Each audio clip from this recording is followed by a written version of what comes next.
Bienvenidos a esa cosa llamada ciencia, un espacio donde conocemos investigaciones que aportan a nuestra sociedad. Este es el capítulo número 22, dedicado a la conferencia Llevar el derecho al terreno de lo empírico. En este episodio, entrevistamos al investigador Andrés Aguirre, compañero proveniente de las aulas de la Facultad de Ciencias Sociales de la Universidad Central del Ecuador. A continuación, vamos con la entrevista. ¿Cómo estás, Andrés? Buenas tardes.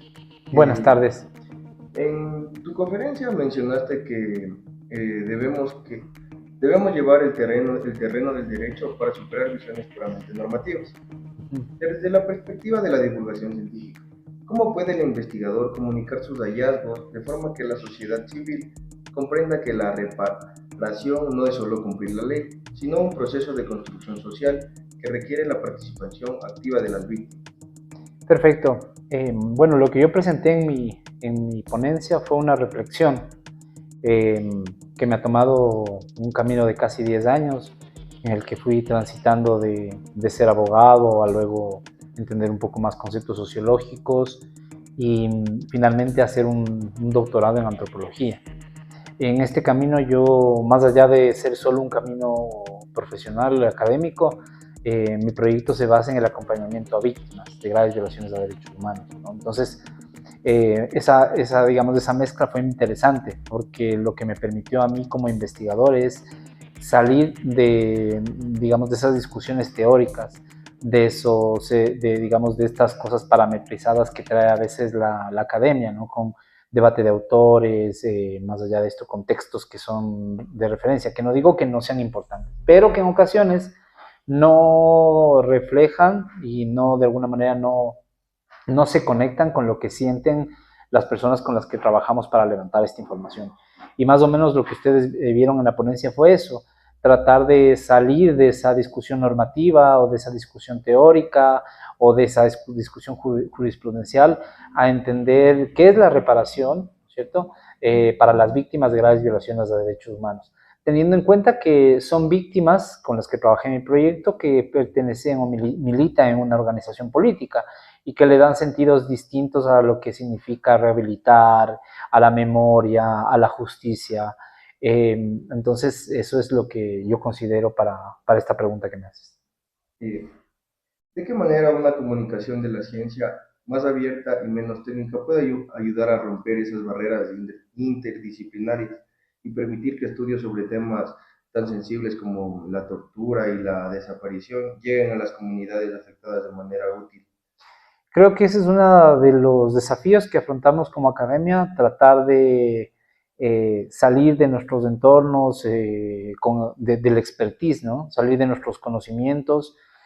Yo no desconozco que hay una larga trayectoria, un largo camino que tenemos nosotros en los procesos de formación. Sin embargo, lo que está fallando es generar ese puente dentro del conocimiento, de llevar ese conocimiento a la sociedad, ¿no? Ahí nosotros somos el puente. Es decir, nosotros como investigadores y como académicos lo que tenemos que hacer es, no sé, hacer como un análisis más quirúrgico, ¿no? De qué términos estamos utilizando para poder llevar esos conceptos a lo que la sociedad necesita, ¿no? Porque, como yo decía también en la investigación, nosotros tenemos una posicionalidad, que es un concepto que no necesariamente está anclado a la antropología, pero esa posicionalidad está relacionada con nuestro contexto económico, social y cultural, nuestra trayectoria profesional y académica, y a veces eso está expresado no solo en nuestros hallazgos, sino en la forma como difundimos el conocimiento. Entonces, yo creo que sí es importante, es un desafío, como dije al inicio, de pensar esas nuevas formas de divulgar el conocimiento, ¿no? Esas nuevas formas que, para mí, doy un ejemplo, podría ser con la experiencia propia de uno, ¿no? Porque uno no nace experto, uno no nace académico, uno se va formando. Uno tiene dudas, inquietudes, darme preguntas de investigación, objetivos. Y esa forma de armar esos objetivos, esas preguntas, es parte de lo cotidiano, que es quién soy, dónde vivo, qué me gusta, qué me interesa, por qué me llegué a involucrar en este tema. Yo creo que eso hace falta visibilizar en la academia ecuatoriana para poder de alguna manera hacer puente entre el conocimiento y la sociedad. Exacto, era como mencionaste en la conferencia que una rama también se puede apoyar de diferentes ramas de la ciencia, no solo encerrarse en sí, ni como por decir un ego que tenían los investigadores, como mencionaste. Ujú. Y como última pregunta, para irnos al punto de la visión de las víctimas, también haces una crítica porque dices que a veces el Estado crea espacios eh, de memoria, como museos, etcétera, ¿no? Pero esto hace sin el consentimiento de las víctimas, ¿no? ¿Cómo puede la divulgación de los resultados de una investigación servir como un puente para que las necesidades reales de las víctimas sean escuchadas por el Estado, evitando que la justicia se convierta en un simple trámite administrativo o de servicio público? Perfecto, hay algunas estrategias para poder hacer visible esa comunicación, ¿no? Yo voy a contarte todo lo que me preguntas con un ejemplo. Un derecho que tienen las víctimas desde el año 2013, de acuerdo a la Ley de Reparación de Víctimas, es la construcción del Museo de la Memoria. Y es una obligación que se cumplió en el año 2023, pero es una obligación que se cumplió no porque el Ministerio de Cultura, que es el responsable de implementar esa medida, lo haya dispuesto, no, la Corte Constitucional, a través de una sentencia por incumplimiento, le ordenó al Ministerio de Cultura que lo construya, porque no había, digamos, construido durante casi más de 10 años. Incluso el Ministerio de Cultura en el año 2020 quiso hacerlo virtual, cuando la ley dice que el museo debe ser material, ¿no? Es un museo de la memoria. Ahora, en ese transcurso de lucha ante la Corte Constitucional, las víctimas decían claramente tres cosas que son importantes. Primero, el lugar donde se debe construir. Las víctimas querían que se construya en el ex SIC-10, ¿no? Es un cuartel militar donde se registraron violaciones a derechos humanos durante el año del 83 a casi el 92, cuando desaparece, ¿no? Entonces, el lugar era importante para ellos. Segundo, la participación, ¿no? Que ellas formen parte de la idea que se iba a materializar, participando a través de talleres, de mesas de trabajo, exponiendo los sentidos y significados que ellos van asignando a lo que significa esta categoría enorme que es memoria. Y tercero, que al menos sean invitados a la inauguración del museo y que luego de la inauguración ellos también participen. Ninguno de esos tres ejes se cumplió. Ahora, si bien las organizaciones sociales divulgaron, yo te puedo decir que hay muy poca investigación sobre ese proceso. Hay una investigación en Flaxo de una profesora de apellido Solís y no hay más sobre el museo. Y Carolina Calderón de la Universidad Andina, pero no se ha desarrollado más.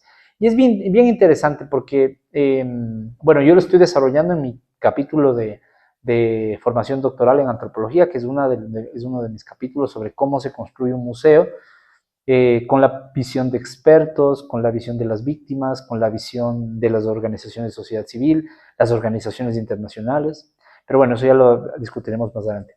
Una estrategia que yo creo que es necesaria para poder divulgar el conocimiento, como en este caso el Museo de la Memoria, que no lo hemos hecho, que hay que hacerlo es generar los policy briefs, ¿no es cierto? La academia tiene investigación, estadística, datos, tiene, digamos, una información mucho más objetiva, digamos, pero también tenemos que ir a esa base de datos de la gente, ¿no es cierto?, qué opina, qué dice, y a través de esa información recogida tanto en datos como en los saberes locales se puede armar una política, ¿no? Un resumen de una aplicación de una política que se le conoce como policy brief, y eso se presenta a tomadores de decisiones, para que no solo en este caso mejoren la política de construir un museo, sino en general en todos los derechos que tienen las personas. Y yo creo que esa es una estrategia muy poco trabajada. Tenemos un grupo que se llama Orden, Conflicto y Violencia acá en la Universidad Central y algo lo hemos trabajado, pero claro, es una deuda que todavía tenemos. Y eso es un mecanismo excelente de divulgación, porque permite nuevamente poner en conocimiento de los tomadores de decisión que están en las instituciones públicas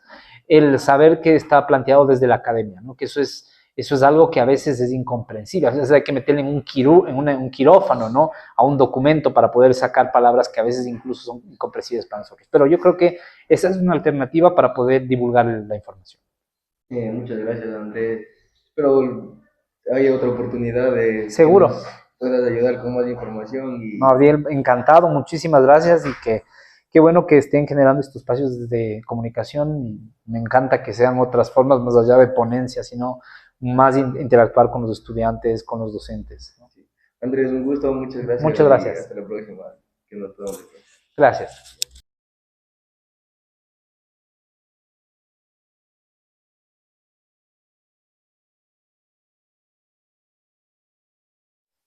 Como podemos escuchar, Andrés nos da un mensaje de cómo y tal vez cómo no se pueden hacer las cosas como investigador. La decisión está en ti. Nos vemos hasta la próxima.